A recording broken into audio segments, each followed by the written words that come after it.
La CC Digital, c'est 40 patrons d'agences qui se réunissent chaque mois. C'est des patrons d'agences de petite taille et de grande taille, ce qui est très enrichissant, de 20 à 200 personnes, et du coup on brasse pas mal d'idées. Et puis c'est également une délégation où justement on essaye de travailler sur les enjeux de nos métiers, de remettre la créativité au centre de la délégation et dire ok, qu'est-ce que ça signifie pour nous, agence digitale, cette verticale créative que tant d'autres agences, dans d'autres domaines, comme la pub notamment, travaillent depuis des années. Nous, comment on fait pour la remettre au centre de la délégation? Ouais, souvent on me pose la question, est-ce qu'il existe encore une différence entre les agences digitales et puis les agences non digitales? On aime parler de plus en plus d'agences à l'ADN digital, et moi en tous les cas j'aime ça. J'en vois réellement encore une différence. Je pense que sincèrement, on voit bien, ce mot peut-être un peu désuet, mais les nouvelles technologies continuent d'exploser. L'année dernière, on a parlé d'NFT, cette année, on parle d'IA, on parle de monde ouvert, on voit bien de décentralisation avec la blockchain, autant de technologies qui fait que finalement, toutes ces avancées, elles nourrissent énormément une créativité qui est beaucoup plus hybride. J'aime à dire que finalement, les agences à l'ADN digital, c'est elles qui maîtrisent de plus en plus une créativité qui est devenue extrêmement hybride. Voilà. Et du coup, je vois encore une différence sur le marché de ces agences où les fondateurs ou les dirigeants ont vraiment baigné dans cet ADN et ont évolué autour des 10, 15 dernières années finalement et ont intégré beaucoup de métiers autres que ceux du planning stratégique ou de la team créa, mais qui sont connexes finalement à la créativité digitale, c'est-à-dire des ingénieurs, des développeurs, des data scientists, des creative technologists, on en a baptisé quelques-uns, et qui mélangent l'ensemble de ces métiers. Concernant notre métier, on est avant toute chose des agences conseil, donc il est vrai que les honoraires sont la base de beaucoup de nos rémunérations. Je pense que de nouveau, les agences plutôt dites digitales ont aussi amené parfois la notion de livrable à tout ça, qui était pas toujours amenée finalement dans les modes de rémunération d'agences, mais aussi la notion de performance. Beaucoup d'agences qui, eux, peuvent développer, par exemple, des sites internet ou développer des campagnes, peuvent avoir leur rémunération indexée sur la performance. Donc je crois qu'on est dans une transformation où chacun, je dirais, des parties, que ce soit les marques, clients ou que ce soit même les agences, on expérimente, on tente de nouveaux modèles.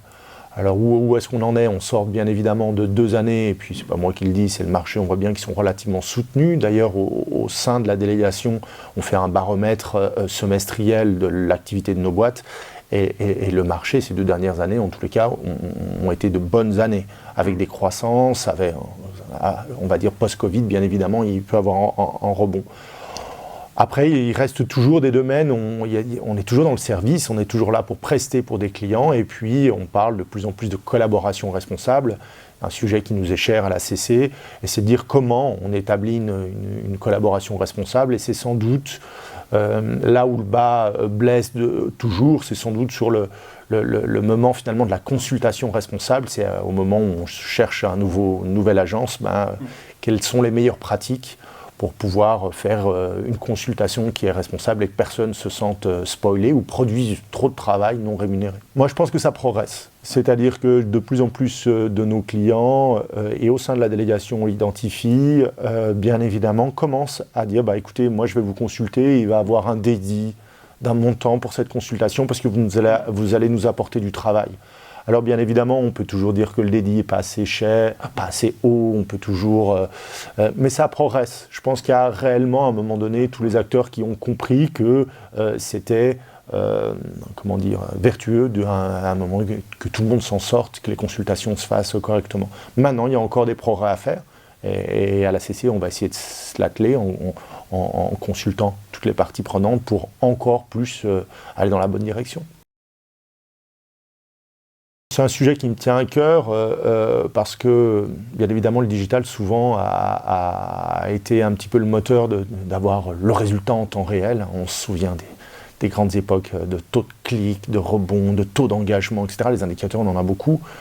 Bon, la réalité, c'est qu'aujourd'hui, notre travail, c'est quand même des travails créatifs pour, à un moment donné, nourrir le business. Et on est une petite équipe à la CC, Cécile Lejeune de VLM Moyenard, Fabrice Conran de Havas, de travailler justement sur un programme sur créativité is business.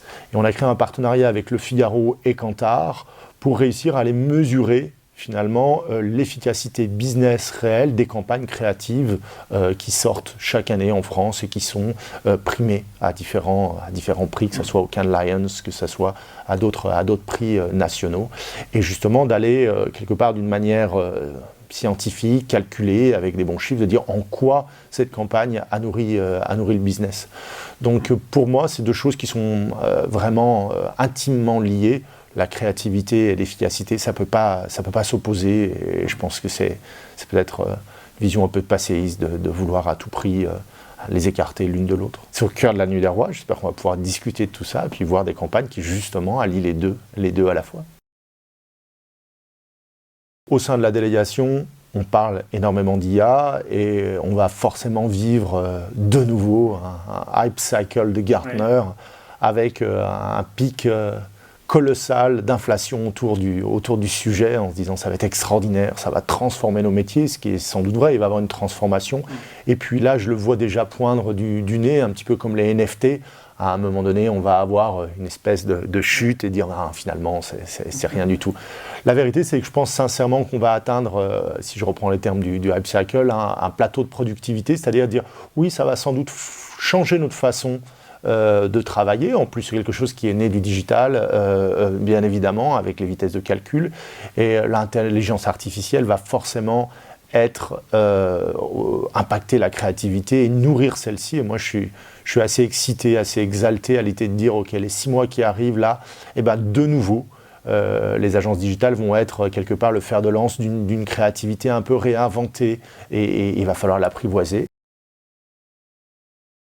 Il y en a une notamment du Becherel, je ne sais pas si tu l'as vu, hein, sur tout simplement la personne qui dirige l'IA fait des petites fautes de français, du coup une maison dans les pins, c'est pas forcément une maison dans les Landes si on écrit mal pain, et du coup on se retrouve avec une maisonnette plutôt entourée de baguettes qu'autre chose. Donc pour remplacer finalement la créativité, ça reste toujours piloté par quelqu'un.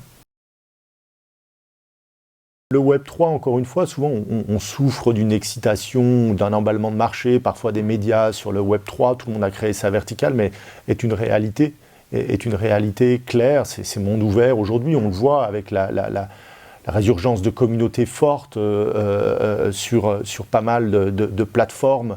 Alors, bien évidemment, c'est peut-être pas Meta qui va symboliser les communautés, mais aujourd'hui, on a pas mal de nouvelles plateformes qui permettent aux communautés d'exister. Je pense que le Web3 va continuer à se développer. Alors oui, quand je vais sur Roblox ou d'autres, je me trouve parfois un peu seul, mais tout ça va se mettre en ordre. Et je suis persuadé qu'il faut laisser aussi les choses maturer, intégrer au public. Tu sais, ça me fait penser un petit peu aux casques de réalité virtuelle de Samsung, où à un moment donné, oui, on l'a tous utilisé dans nos opérations, dans les choses, et il faut laisser le temps de l'appropriation du matériel, de ces nouvelles technologies au grand public, et non, aujourd'hui, pas encore tout le monde a un casque de réalité augmentée chez eux. Néanmoins, ça progresse, ça continue, et ça ouvre des champs assez extraordinaires.